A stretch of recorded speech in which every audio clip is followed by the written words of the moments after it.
Let's make meat pie fillings together.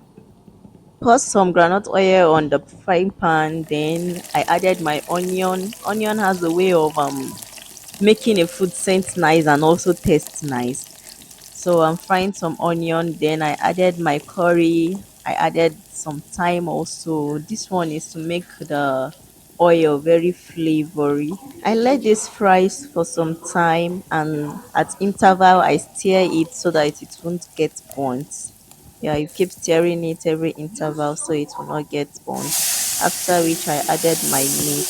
I think the mistake I made here was not like scattering it before putting it into the oil. It gave me a hard time, and it had a bit of chunky meat, so I had to like cut them off, reduce them.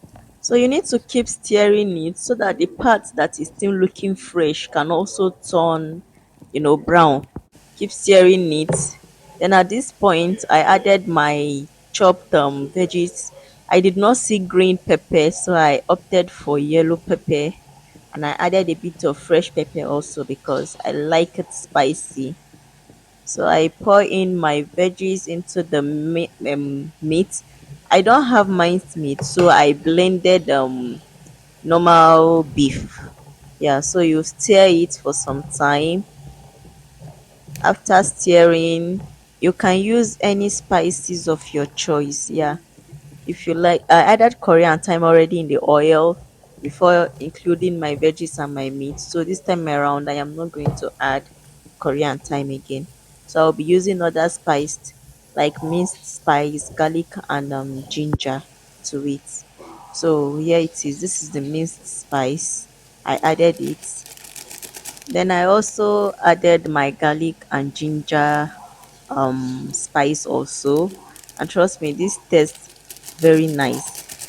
The outcome was beautiful. It was not as I expected. So you stir your spices together so it will incorporate in all this goodness on the pan. Please support me by liking, subscribing, and At commenting this to this point, it was channel. time to add some seasoning cubes. So I'm using two MasterChef.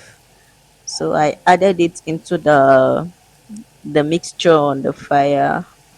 The garlic and ginger alongside the Korean thyme and the mixed spice that I use made me to be mindful of the number of seasoning cube I'll be using for this. And as a first timer, I don't want to go beyond. So I wanted it to be very simple. Then next time, since this one is a trial, next time I'll make it better than this. Use the things that I'm supposed to use. You can add more veggies I had. So I only made use of carrots. I added some salt, yeah. I made use of carrots, I made use of carrots, what are they calling it? Irish potato, onion, some pepper, and then the meat. Because the meat is the king of all. Without it, it is not called meat pie. So at this point, I am adding flour to make a slurry so that it can thicken the filling of the meat pie. Yeah. So now we are going to add some water, mix it very well to make a slurry. You can use either flour or you use corn flour. So you pour this in. This particular phase is what will make your meat pie fillings juicy. Like it will make it very lush. I don't know how to explain it, but this is a game changer, I must say. So I added more water so that the meat and the Irish too can be well cooked. So I stir. I added more water. Then I stirred it again, and at this point, I covered it so that the meat and the Irish potato can be well cooked. The feeling I got for my meat pie was remaining. It was more than my dough because I told you guys that this is my first time, so I did not want to do plenty. At this point, our filling is ready.